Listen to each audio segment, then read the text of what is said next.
Olá! Estamos em mais um videocast da Unimed Metropolitana do Agreste e este em especial no mês de março, falando sobre a saúde renal.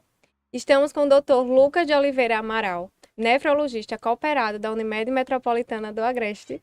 Bem-vindo, Dr. Lucas. Obrigado, Yanara. Tomara que eu possa ajudar a tirar todas as dúvidas e tentar conscientizar a nossa população aqui de Arapiraca da importância da saúde renal.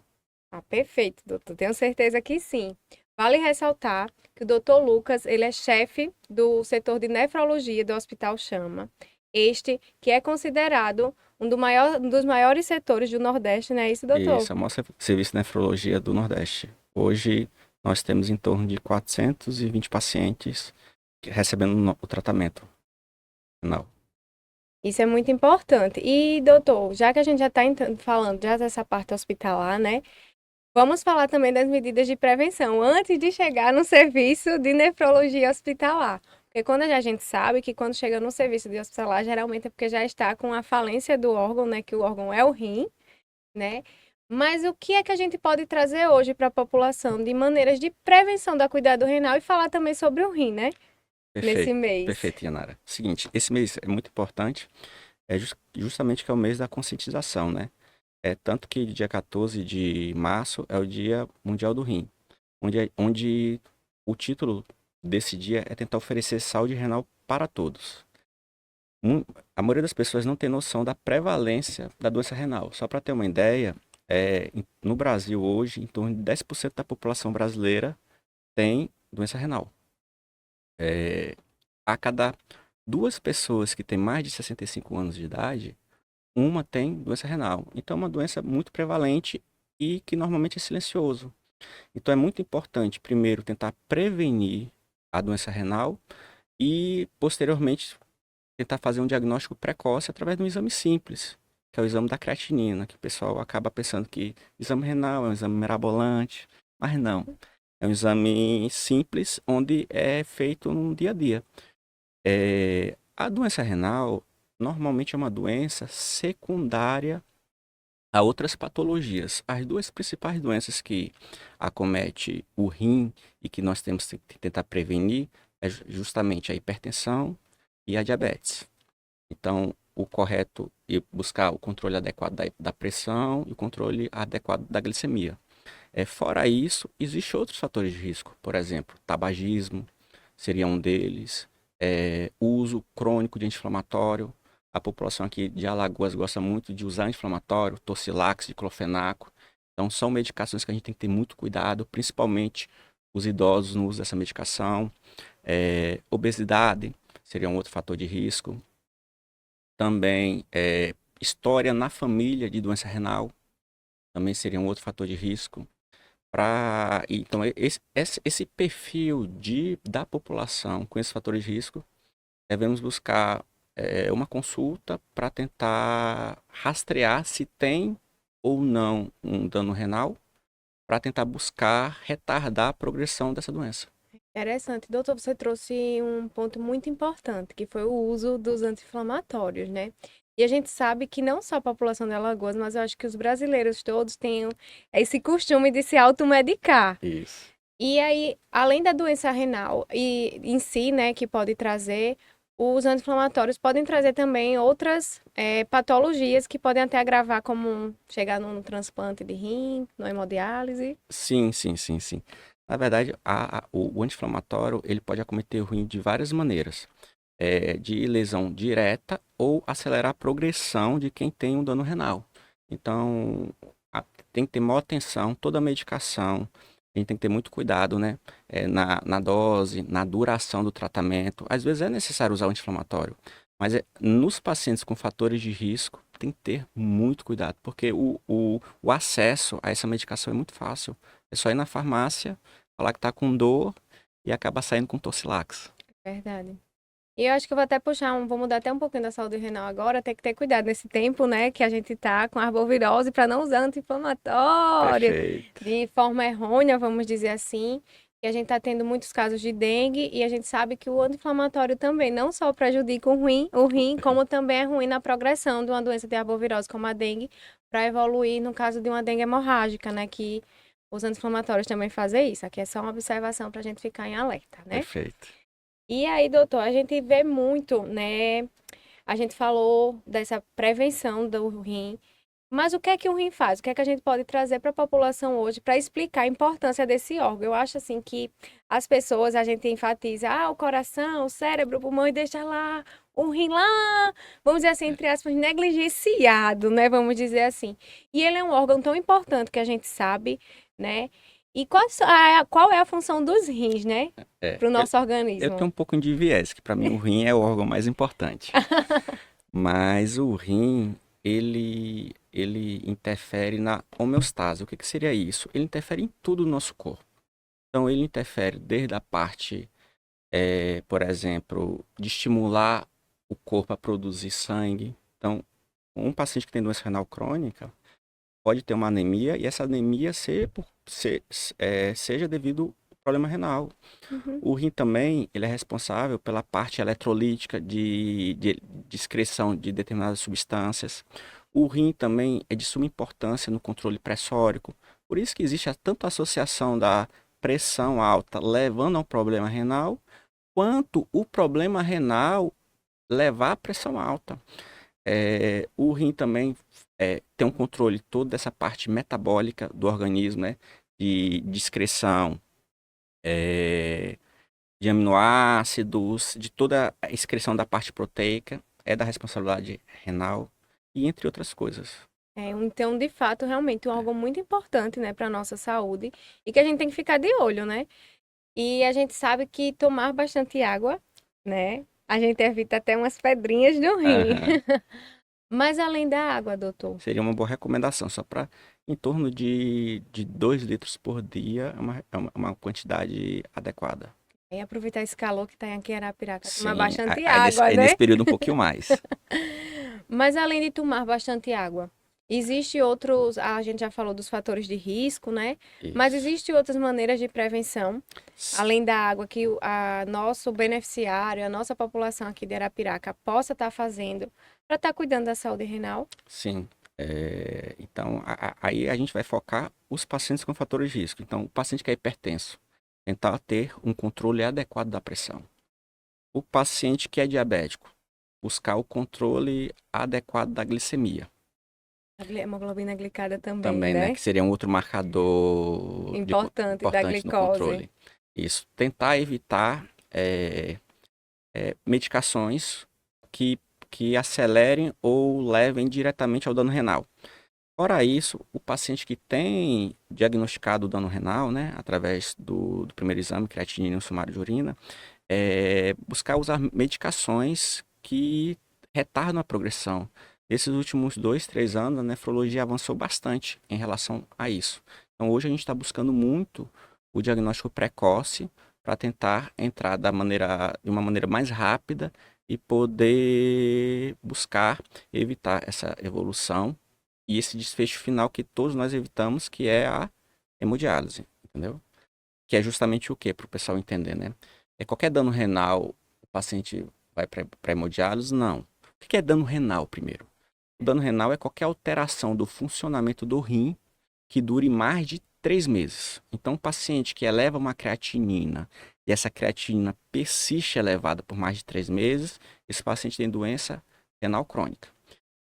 Nós pensamos em iniciar a hemodiálise quando? Quando o funcionamento do rim é de maneira natural, ele deixa de funcionar num valor menos que 15 ml minuto. A gente usa muito em consulta 15%, por exemplo, mas o Uhum. termo correto é 15 ml minuto. A partir desse momento, é o momento que a gente avalia se esse paciente tem o benefício ou não de usar o rim É. artificial, entendeu? Só que como a medicina está avançando bastante, principalmente a parte renal, a gente está tendo muito sucesso em progredir, em tentar evitar esse desfecho final. Não progredir para hemodiálise, né? Isso. Doutor, surgiu uma dúvida de uma colaboradora, né? Que ela queria saber o que é hemodiálise e, assim, que existe esse, vamos dizer, entre aspas, um tabu, um receio de um paciente que tem doença renal crônica evoluir para uma hemodiálise. Excelente pergunta, Yanara. Porque muita gente tem muita dúvida em relação a hemodiálise. É natural você ter dúvida do desconhecido. E o importante é para a população ficar sabendo o seguinte: a hemodiálise, o que que é? É uma máquina que tenta simular a função do rim, tendo a necessidade de ir pelo menos 4 horas no dia, 3 dias da semana. Então essa máquina tentar simular e fazer essa correção, tanto da parte de líquido do nosso corpo, da parte metabólica. Resumindo, para ficar uma coisa mais fácil, tenta filtrar o sangue e tirar o excesso de líquido do nosso corpo. É natural ter medo, mas eu gosto de falar muito assim, o seguinte: para os pacientes que, caso precisem, a hemodiálise não é nenhum bicho de sete, não é nenhum bicho papão. Foi uma máquina que Deus criou, iluminou o homem a criar. O grande problema da necessidade da hemodiálise, no meu ponto de vista, não é o tratamento, mas é o paciente ficar tendo que ir 3 vezes por semana no hospital, entendeu?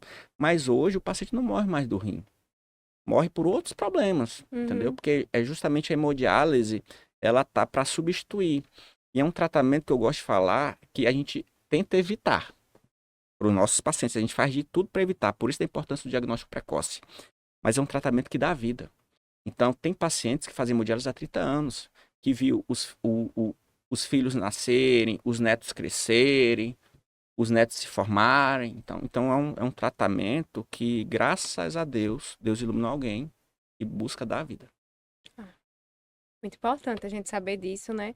E buscar também um médico, um profissional de saúde que trate assim, né? Não trate ali é um bicho de 7 cabeças, né? Um bicho-papão, porque realmente existem alguns profissionais que acabam assustando. Ah, hemodiálise, você vai ter que fazer contagem de água, né? E não é isso.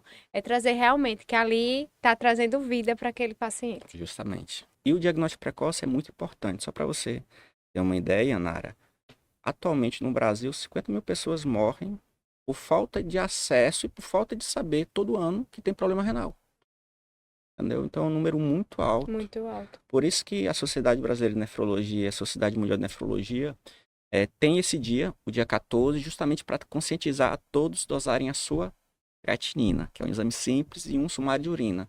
Só basta esses 2 exames, leva para o médico assistente, o próprio PSF, ou se não, para o beneficiário da Unimed. Para o médico cooperado, Médico cooperado. Que é de referência. E justamente para tentar rastrear e buscar, caso tenha, um tratamento precoce.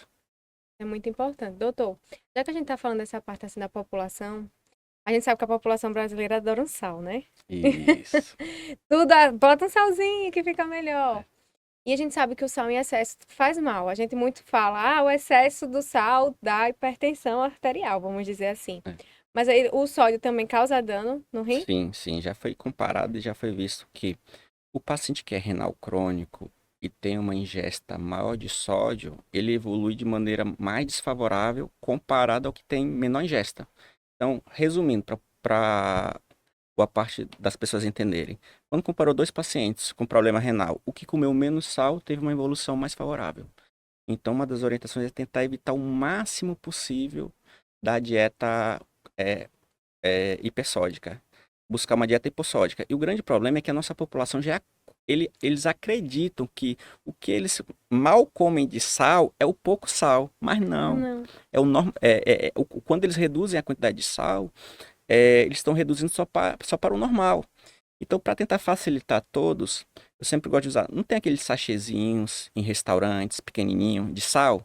Então, pode usar no máximo 5 pacotinhos pequenininhos para o dia todo. E de preferência, o ideal é só 2. Antes fazia muito o comparativo com a bocal de uma caneta, né? Isso. Mas ainda usa hoje em dia. Ainda usa, né? E aí, assim, é importante a gente ressaltar isso, que a gente sabe que o brasileiro gosta da comida salgada, Gosta. né? Além dos temperos prontos, que a gente sabe que tem um índice ainda maior de sal, né? No caso do sódio. E aí é importante a gente ressaltar isso para a população, né? Ter cuidado no uso abusivo do sal, ter uso controlado do sal e evitar também esses temperos prontos, né? Porque ele tem um alto índice de sódio, De né? sódio, perfeito. E aí vamos lá. Doutor, o senhor falou dos fatores de risco e tudo, mas Além do exame de creatinina e do sumário de urina, para o nosso beneficiário e a população saber, existem outros exames que, assim, acusem realmente que está com uma doença renal crônica ou que está com algum dano renal, além desses dois? Existe sim. Então, quando é encaminhado um paciente para o nefrologista, né, com essa alteração da função renal, a gente precisa de exames mais precisos, tanto para avaliar a que nível está o funcionamento do rim e também para avaliar se tem outras coisas associadas. Três exames que são essenciais, porque na visão inicial foi o quê? Foi feita uma creatinina e um sumário de urina. Na próxima avaliação, já com nefrologistas, ou de preferência já encaminhar com essa solicitação, três exames são necessários para nós. Um deles é a proteinúria de 24 horas, porque para saber se o paciente está perdendo ou não proteína na urina, que é justamente a urina espumosa. Então, muita gente sabe, eita, está espumando a urina, deve ser problema renal. Perfeito, tem uma chance enorme, realmente, que possa ter um problema renal.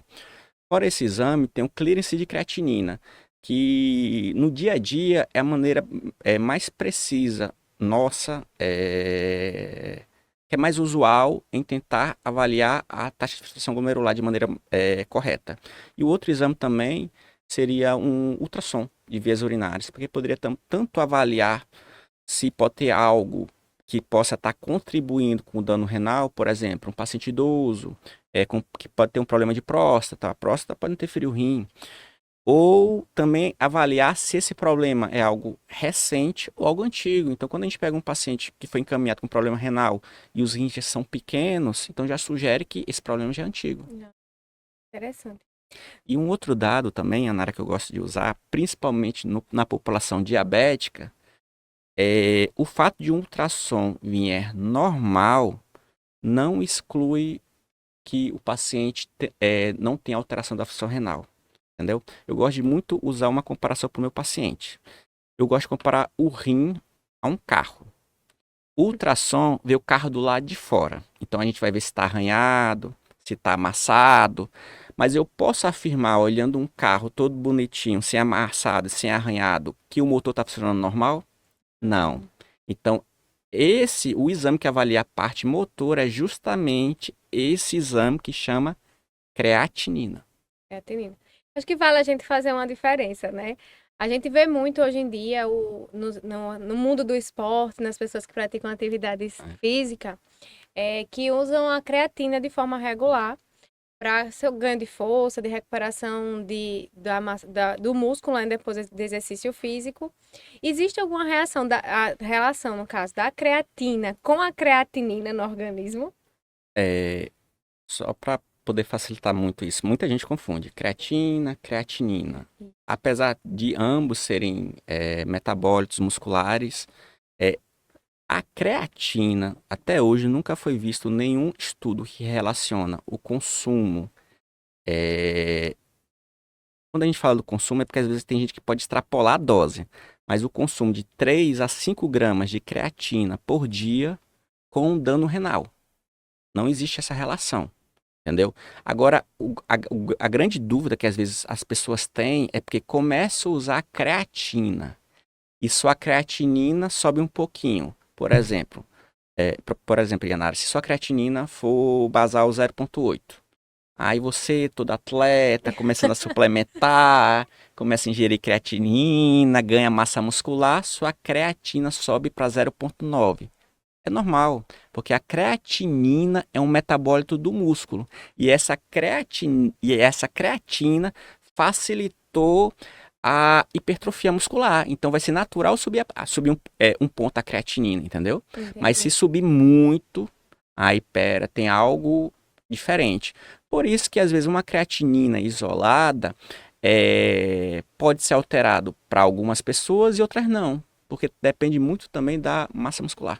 E eu acho que também existe as pessoas usarem de forma errônea, não tem um profissional de saúde para orientar a forma que realmente deve suplementar. O senhor falou que é de 3 gramas a 5 5 gramas. gramas. Pode ser que tenha gente que use mais de 5 e isso aí acaba prejudicando de certa forma, né? Talvez. E a creatina, existe algumas maneiras de usar ela, né? Uhum. Quando eu falo de 3 a 5 gramas, tem atletas que usam uma dose maior logo no início. Mas os estudos que tentaram associar possível dano renal da creatina com a creatinina foi justamente respeitando essa dose, de 3 a 5 gramas. E que não foi visto nenhum Não foi dano. visto nenhum dano, não. No caso, as pessoas que já têm alguma doença renal crônica, mas que fazem atividade física, não vamos dizer que já tem uma progressão maior da doença, mas que consegue viver bem, que tem Uhum. uma qualidade, está tentando melhorar a qualidade de vida, eles podem fazer uso da creatina normal, desde que seja orientado. Esse ponto é importante. Os estudos normalmente foram feitos relacionando a creatina a dano renal. Então, hoje em dia, precisa de mais estudos na população que é renal crônica. Então, realmente tem que ter mais estudos. Então, nesse momento agora, eu não posso nem afirmar que sim ou que não. Para os meus pacientes, eu prefiro optar por ter mais cuidado. Tanto nessa questão da creatina, quanto também na questão da ingesta de proteína. Porque todo mundo que está usando creatina é porque está com o objetivo de hipertrofia muscular. E já é bem, já sabe-se que a dieta hiperproteica, principalmente de origem animal, ela, para o renal crônico, ela evolui de maneira desfavorável. Então a gente tenta respeitar a dose de 0,8 gramas quilo, de preferência proteína de origem vegetal. Interessante, é importante também, né? Quem tá aí nesse ritmo de É, ficar forte, de fazer exercício físico, e- buscar um profissional de saúde, uma nutricionista para fazer uma dieta balanceada, suplementar de forma correta, né? Para não estar nem fazendo uma dieta hiperproteica demais, Uhum. nem suplementando demais e causando dano para a saúde, né? Eu acredito assim que nada em excesso faz bem, né? Doutor Lucas, a gente falou de promoção, prevenção à saúde renal, mas eu acho a gente importante a gente trazer para o nosso beneficiário, né? Para a nossa população, quais os sintomas que podem estar acometendo as pessoas que podem estar desenvolvendo um problema de saúde renal, no caso, um problema nos rins. Perfeito.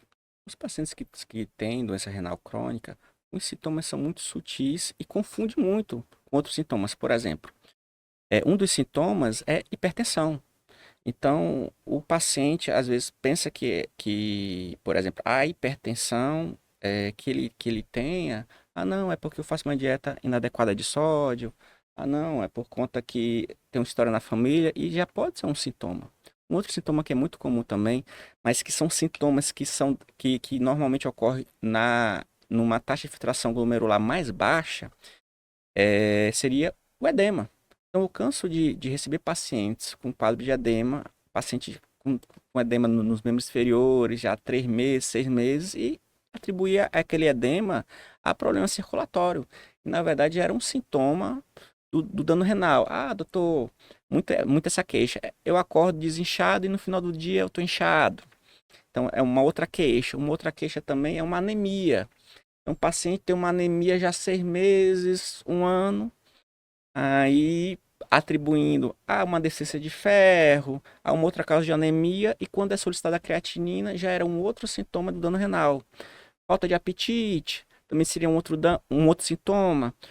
Um outro sintoma também que é muito importante, não um sintoma, mas uma característica que a gente tem que ter muito cuidado, é o seguinte, só para ter uma ideia também de prevalência. A cada 5 pessoas que têm pressão alta, uma tem problema renal. A cada 3 pessoas que têm diabetes, uma tem problema renal. A cada 2 pessoas com mais de 65 anos de idade, uma tem problema renal. Então, na população específica de diabetes, aquele paciente que é diabético, de difícil controle, usando a medicação e não tinha controle, e do nada, essa glicemia dele começa a controlar e ele atribui não, agora eu tô conseguindo controlar pela alimentação. Todo mundo certa a medicação. Isso. Mas às vezes já é evolução natural, é a redução da taxa de filtração glomerular. Porque a insulina, ela é eliminada pelo rim. Então, se o rim começa a funcionar menos, acaba acumulando um pouco no sangue. Então, quando eu pego um paciente com diabetes, por exemplo, no meu consultório, e falo, doutor, nesses últimos 4 meses, minha diabetes melhorou. Aí eu já fico um pouco preocupado. Possivelmente essa melhora pode ter sido uma piora da função renal. Agora, se for aquele paciente que procurou uma nutricionista, começou a seguir a dieta de maneira adequada, ou está tomando a medicação direito, não, aí é um outro perfil de paciente. Uhum. Mas são sintomas muito sutis. Só um dado: a cada 10 pessoas que descobre que o rim parou de funcionar, 7 não sabia que tinha problema renal, não sentia nada. Então, Por isso da importância do exame de rastreamento. E é um exame simples, é a creatinina. Então, no caso, além desses sintomas ser bem sutis, que ainda pode se confundir com outras doenças crônicas, ela ainda pode ser também uma doença silenciosa, né? Isso, perfeito. Mas eu acho que uma coisa em excesso que a gente pode fazer é tomar água, né? Pra cuidar Isso, dos rins. esse tá liberado. E o renal crônico é recomendado sim atividade física, viu? Deve fazer, mas respeitando todos os cuidados e o limite do corpo. É interessante, interessante. E aí, pra gente finalizar, né? Eu queria que o Dr. Lucas, ele falasse assim, desse um conselho para a população de forma geral de como cuidar melhor dos seus rins. Perfeito. Então, o conselho que eu daria é justamente o que eu faço no dia a dia. Então, eu tento, primeiro, buscar uma vida saudável. Já de antemão isso. Então, tentar fazer uma dieta adequada na questão do sódio, uma dieta adequada na questão dos alimentos. Eu tento respeitar essa parte,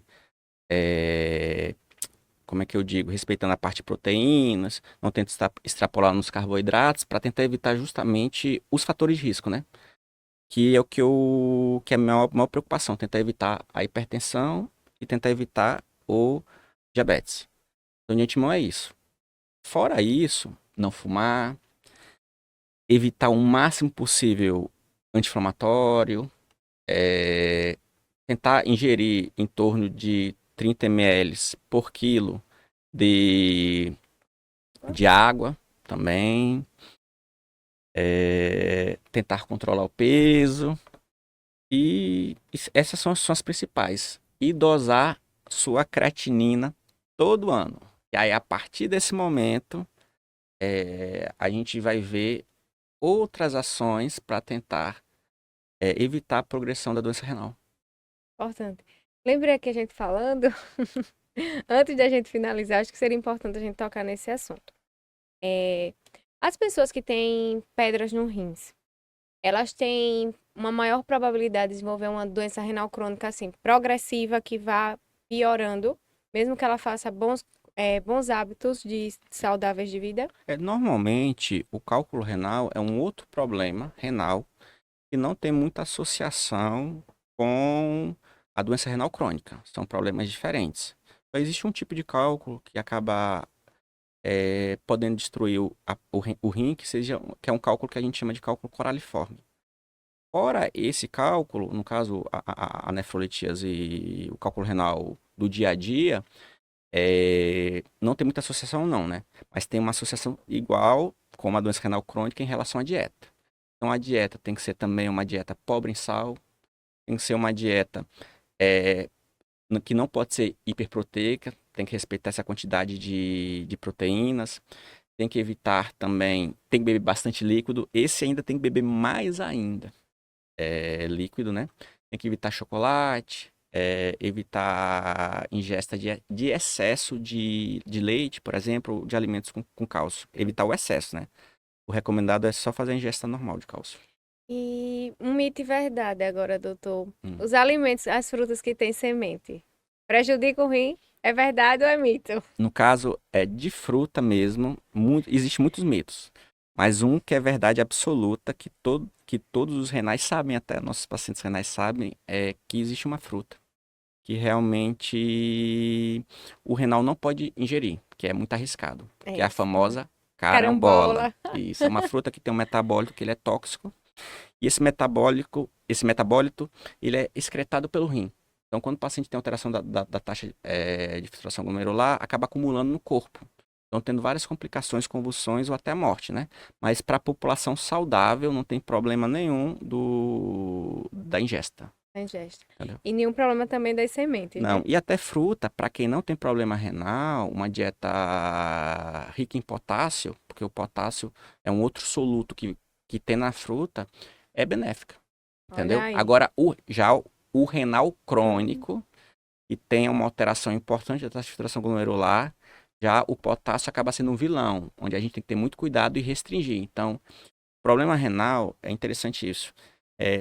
A gente não pode misturar os pacientes. Então, o paciente com problema renal, que o rim funciona, por exemplo, 70%, é um tipo de dieta. E funciona 50%, é outro tipo de dieta. Um paciente que funciona 30% é um outro tipo de orientação, entendeu? Por isso que é importante, né, doutor, acompanhamento multidisciplinar, né, para esse paciente que tem doença renal, né? Eu vou até dar um alerta, assim, né, um aviso mesmo, que talvez os beneficiários da Unimed Metropolitana desconheçam, é que lá na Unimed a gente tem um setor da medicina preventiva, a gente faz acompanhamento desses beneficiários que são que são doentes crônicos, vamos dizer assim, né, que possuem doenças crônicas não transmissíveis, seja ele hipertenso, diabético, e também de saúde renal, que é uma maneira também da gente não progredir tanto para a doença, ficar naquele controle, de lembrar dele fazer exame, de lembrar de ir para o médico, que a gente sabe que a gente tem uma população, né? Por mais que eles são muito curativistas ainda, né? Eles não fazem ainda promoção e prevenção à saúde. Eles querem, eita, tô com dor de cabeça, tô com alguma coisa, né? E não, é importante que a gente faça esse cuidado da nossa saúde antes da doença chegar. Antes de uma doença renal crônica chegar, a gente tem um cuidado de promoção e prevenção à saúde renal. E ter esses bons hábitos que o doutor Lucas passou para a gente hoje, que foi riquíssimo, né? A gente trazer. Vale ressaltar que o doutor Lucas Amaral, ele atende lá no Hospital Chama. Isso. Isso que ele é localizado na rodovia L220, na zona urbana aqui de Arapiraca. E por hoje a gente finaliza mais um videocast. Eu agradeço a presença do doutor Lucas, que foi essencial, né? Esse tema, coincidentemente em março. Muito feliz da gente trazer esse tema para os nossos beneficiários, clientes e a população de Arapiraca, para enriquecer ainda mais a informação, né? A gente disseminar a informação para a população desse cuidado renal. Muito obrigado também, Yanara. E nossos rins agradecem.